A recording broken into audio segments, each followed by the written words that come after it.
ഇന്ന് വായിക്കുന്ന വിശുദ്ധ വേദപുസ്തക ഭാഗം ഉൽപ്പത്തി പുസ്തകം 39 അധ്യായം 1 മുതൽ 23 വരെ. ഉൽപ്പത്തി 39 1 മുതൽ.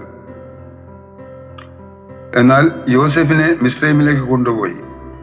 അവനെ അവിടെ കൊണ്ടുവന്ന ഇസ്മായേല്യരുടെ കയ്യിൽ നിന്ന് ഫറവോന്റെ ഒരു ഉദ്യോഗസ്ഥനായി അകമ്പടി നായകനായ പോത്തിഫർ എന്ന ഒരു മിസ്രൈമ്യൻ അവനെ വിലയ്ക്ക് വാങ്ങി.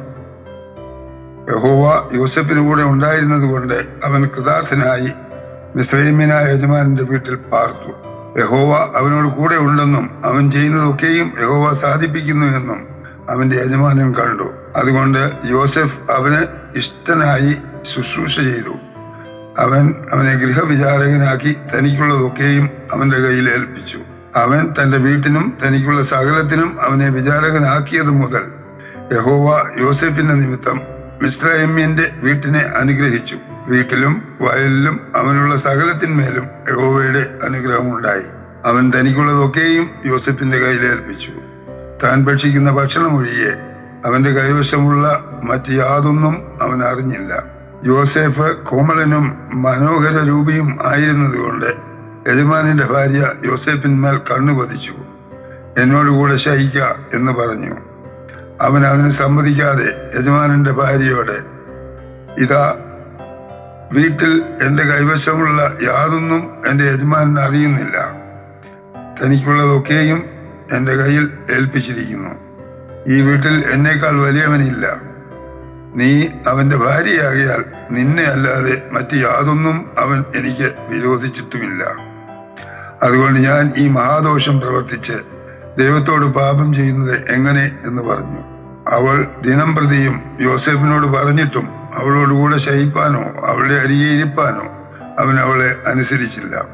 ഒരു ദിവസം അവൻ തന്റെ പ്രവൃത്തി ചെയ്യുവാൻ വീട്ടിനകത്ത് ചെന്നു. വീട്ടിലുള്ളവർ ആരും അവിടെ ഇല്ലായിരുന്നു. അവൾ അവന്റെ വസ്ത്രം പിടിച്ച് എന്നോടുകൂടെ ശയിക്ക എന്ന് പറഞ്ഞു.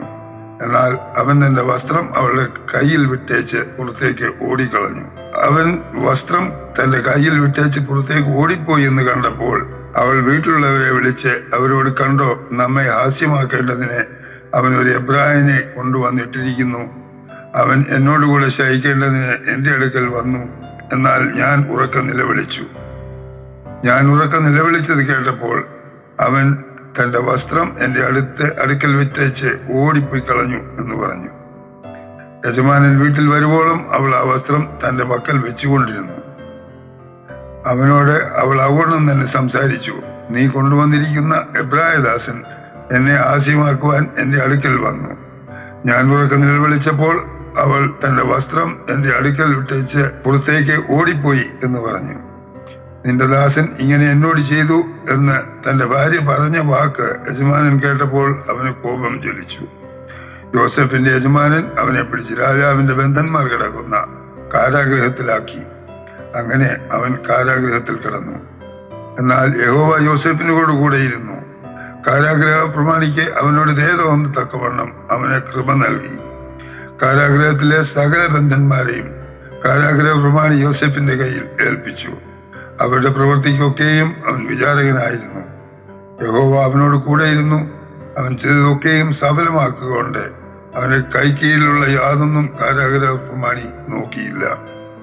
ഇവിടെ വേദഭാഗം വായിച്ചു തീരുന്നു.